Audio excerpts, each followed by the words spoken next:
हाल के दिनों में जाति, धर्म, भाषा, क्षेत्र, इसको लेकर के लोगों में एक विभेद पैदा हुआ है, इसमें कोई दो राय नहीं है कि ये बिहारी पहचान की हत्या है। और आपके बिहार के जो नेता हैं उन्हें बिहारी अस्मिता से कोई मतलब नहीं है।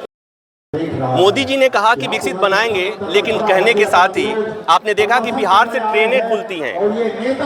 बिहार के विपक्ष के नेता ने कहा कि इसको श्रमिक प्रदेश घोषित करना चाहिए।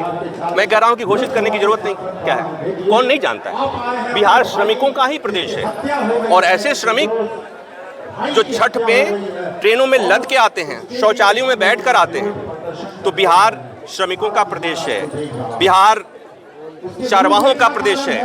और इसमें सबका योगदान है, किसी एक का योगदान नहीं, सबका योगदान है।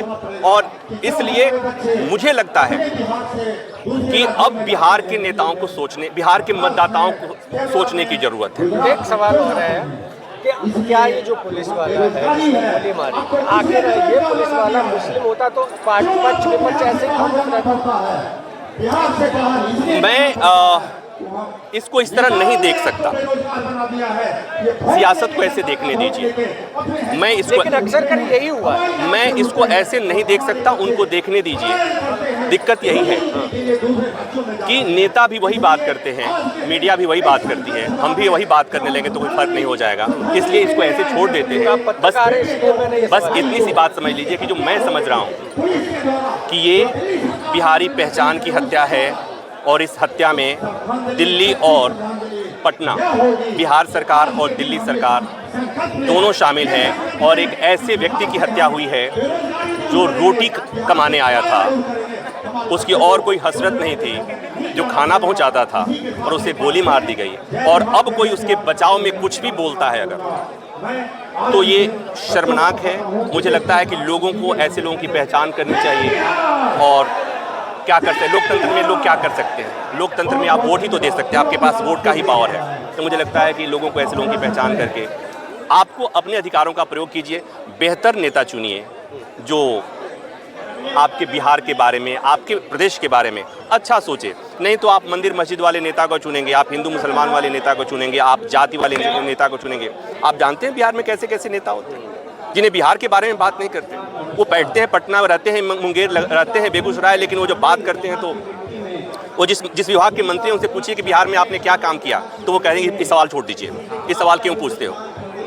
तो ये लोग देखते हैं। तो ये जो बेसिकली बिहारियों के प्रति गुस्सा है, लोग जो देखते हैं उन्हें लगता है कि यार ये क्यों यहाँ आ जाते हैं, वोट आप गलत लोगों को देते हैं, सरकार गलत बनाते हैं, और रोजगार के लिए आप इधर आ जाते हैं। तो ये इस गुस्सा को मुझे लगता है कि इस तरह से सर जब यहाँ आते हैं और यहाँ की सरकार को भी वोट लेना होता है तो उनको बड़े सम्मान के साथ पूर्वांचली बिहारी बोल के वोट के समय आपके छठ के लिए आपको बड़े बड़े वादे किए जाते हैं, तमाम चीज़ें की जाती हैं। आपने बिहारी पहचान की बात की, दिल्ली में बिहारी पहचान अमूमन एक गाली है।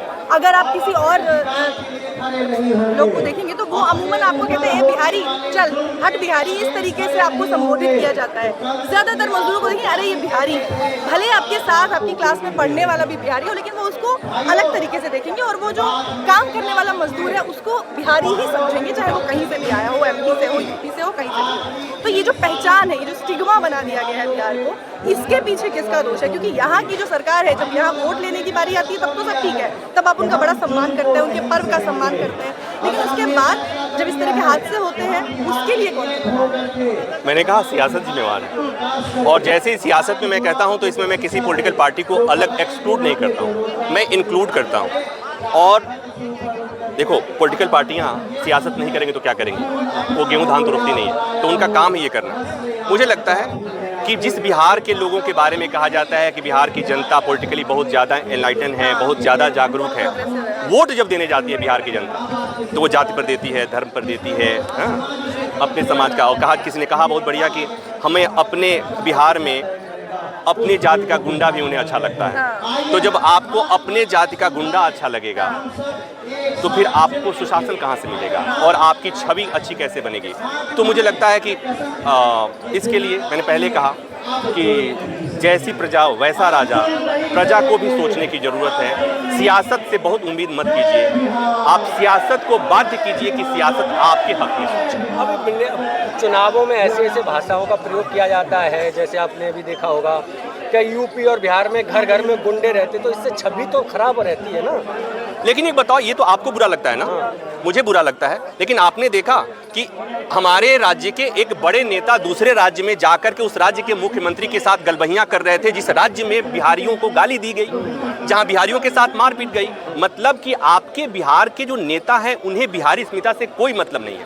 पश्चिम बंगाल में बंगाली अस्मिता पर सवाल खड़ा करने वाले को पश्चिम बंगाल की जनता माफ नहीं करेगी, लेकिन बाकी किसी और जगह पर किसी अस्मिता को गाली दे दीजिए, किसी राज्य की अस्मिता वाले को गाली दे दीजिए, वो माफ नहीं करेंगे। हमें जैसा लगता है कि हमें आदत हो गई है, संस्कारी हैं जी, थोड़े संस्कारी। हाँ, और हम गाने में हम बिहारी हैं जी। मुझे लगता है कि मनोज वाजपेयी जी के लिए, सर आपके लिए है ये कि आप गाने का बोल बदल दीजिए, बहुत बड़े आशु कवि हैं आप, बदल दीजिए। हाँ, हम बिहारी हैं जी, एक नहीं 100 बीमारी हैं जी, बदल दीजिए गाने के बोल को, इसलिए कि अब स्थिति यही आ गई है। दुनिया के लोग, देश के लोग बिहारियों को, कब तक ये चलता रहेगा नेताओं? जब तक बिहार की जनता इस मामले में जागरूक नहीं होती है, सोचती नहीं, तब तक।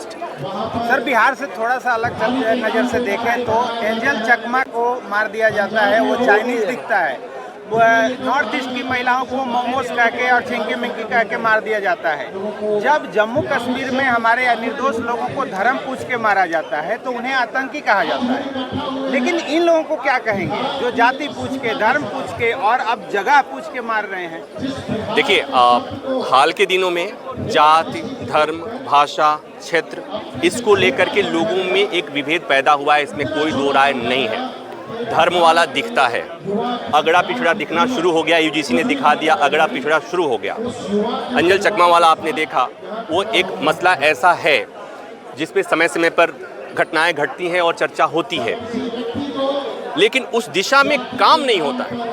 और मैंने जब कहा कि जाति, धर्म, क्षेत्र, भाषा के आधार पर जो दूरियां बढ़ी हैं, वो दूर करने की जिम्मेवारी किसकी है? वो दूर करने की जिम्मेवारी हमारे सरकारों की है। और मुझे लगता है कि सरकार बनाने, बिगाड़ने, गिराने, बचाने में इतनी व्यस्त हैं कि सरकारें इस मसले पर नहीं सोच रही हैं, और ये बड़ा मतलब दुखद स्थिति है, निराशाजनक स्थिति। लेकिन जब हम ऐसी कोई घटना होती है, एक दिन हम कैंडल मार्च निकालते हैं, प्रदर्शन करते हैं और घर चले जाते हैं, सरकार को भी आदत पड़ गई है क्या यही होता है, फिर बाद में लोग घर चले जाते हैं? तो क्या करेंगे?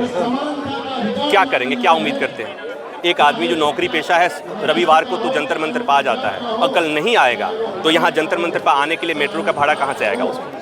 आप ये सोच कर देखिए, आंदोलन करना, प्रदर्शन करना सबके बूते की बात नहीं होती। आंदोलन प्रदर्शन कौन करता है?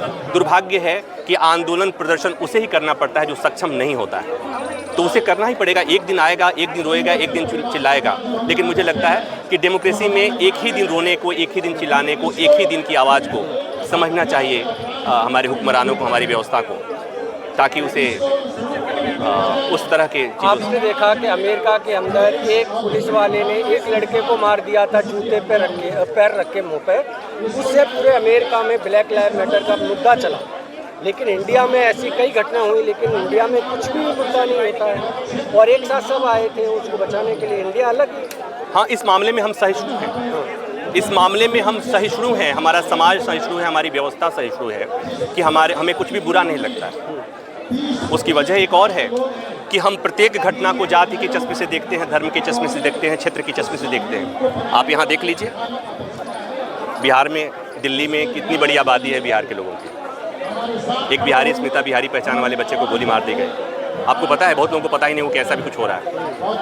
तो अमेरिका में और यहाँ में अंतर है। अमेरिका में लोग अपने अधिकारों को लेकर ज़्यादा जागरूक हैं, अमेरिका में लोग अपने वोटिंग राइट को लेकर के ज़्यादा जागरूक हैं। अमेरिका के लोग इस तरह से जाति, धर्म, भाषा के आधार पर नहीं बटे हैं। हालांकि वहाँ पर भी थोड़ी थोड़ी बीमारी पहुँच रही है, वहाँ पर भी हो सकता है कि वो चीज़ें आएँ, लेकिन हम जितने बुरी तरह से ग्रसित हैं उस तरह से अमेरिका के समाज है।